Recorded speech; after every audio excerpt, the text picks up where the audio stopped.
Good morning सर्वांना. तर आज आहे संडे, रविवार.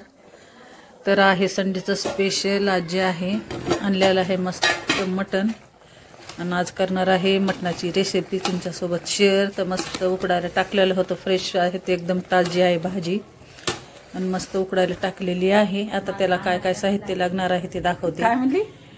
तेल घेतलेलं आहे, त्याच्यामध्ये कांदे जे आहे ते कट करून घेतलेले आहेत, आणि कांदे मस्त थोडे ब्राऊन झाले की त्याच्यामध्ये टाकायचं आहे टोमॅटो, थोडासा पुदिना मी तेलामध्ये फ्राय करीत असते, कारण जास्त वास मारत नाही, मस्त अशी ग्रेव्हीमध्ये टेस्ट येते. तर पुदिना, कांदे आणि टोमॅटो मस्त फ्राय करून घेतलेले आहे, पण अद्रक लसूण पण भरपूर असा घेतलेला आहे. आणि मस्त आता गार झालेला आहे. मसाला मिक्सरमधून काढून घेते, आणि अशीच ग्रेव्ही करायची. थोडेसे ह्याच्यामध्ये काजू पण आपण थोडेसे भाजून टाकले, तर खूप छान ग्रेव्ही होती. आता दुसऱ्या रेसिपीमध्ये दाखवेल. तर चला, आपला मसाला एकदम असा गार झालेला आहे, आणि ह्याची ग्रेव्ही तुम्ही 5-6 दिवस पण डब्यामध्ये घालून असं फ्रीजमध्ये ठेवू शकता. कोणत्याही भाजीला ते यूज करू शकता, आणि खूप छान भाजी होती. थोडीशी बी अशी ग्रेव्ही टाकली तर. चला बघा, किती मस्त अशी ग्रेव्ही आपली तयार झालेली आहे, एकदम हॉटेलमधल्या आणि एकदम झणझणीत सुपर संडे स्पेशल भाजी बनवायची आहे. तर ठुल्याला आहे मस्त असं बघून गरम करायला. त्याच्यात टाकायचं आहे आपल्याला जेवढं पाहिजे तेवढं तेल, आणि घरचाच मसाला वापरीत असते, रेडीमेड ह्याच्यामध्ये काहीही नाही. तर पेस्ट वाटून घेतलेला आहे, थोडीशी कोथिंबीर, अद्रक लसूण, काळा घरगुती मसाला, खसखस, आणि खोबरं जे आहे भाजूनच मी एकदाच वाटून ठेवत असते, त्याचं पावडर घेतलेलं आहे. तर चला आता करू या रेसिपीला सुरुवात. तेल झालेलं आहे गरम, त्याच्यामध्ये टाकलेलं आहे अद्रक लसूण, मस्त असं लाल अद्रक लसूण ब्राऊन आपलं झालं. त्याच्यामध्ये टाकायचे आहे आपल्याला जे घरगुती आपला काळा मसाला आहे. चटणी आहे, काळी चटणी पण महाराष्ट्रामध्ये असं म्हणतात. तर काळी चटणी जी आहे ती टाकून घ्यायची, कारण तेलामध्ये टाकली की कलर एकदम भारी येतो भाजीला, आणि मस्त असं चमचमीत भाजी दिसते. आणि कोणती बी भाजी आपल्याला दिसायला चांगली वाटली तरच पोटामध्ये खायला पण आणि करायला पण चांगली वाटते, आणि कलरफुल एकदम अशी भाजी होती. तर मस्त आपला मसाला जे आहे, मी भाजी चटणी मस्त भाजून घेतलेली आहे तेलात.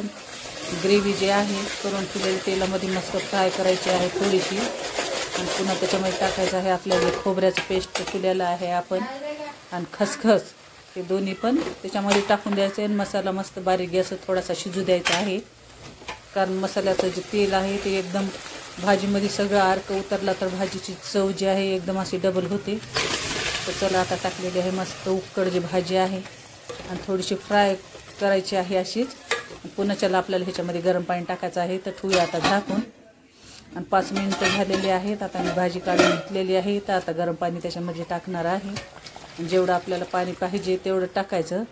कुणाला पातळ आवडते, कुणाला घटसर आवडते. तर आता माझ्या पद्धतीने मी केलेली आहे. आता मस्त ह्याला एक मोठी उकळी मारून घ्यायची आहे, मग एकदम बारीक गॅसवर 10 ते 15 मिनटं मस्त अशी भाजी आपली शिजू द्यायची आहे, कडू द्यायची आहे, जे की आपलं मसाल्याचं तेल जे आहे ते पूर्ण भाजीवर आपलं उतरून येतं, आणि एकदम खळखळ भाजी शिजली की ती चव पण लागत नाही, मसाल्याचं तेल पण सुटत नाही.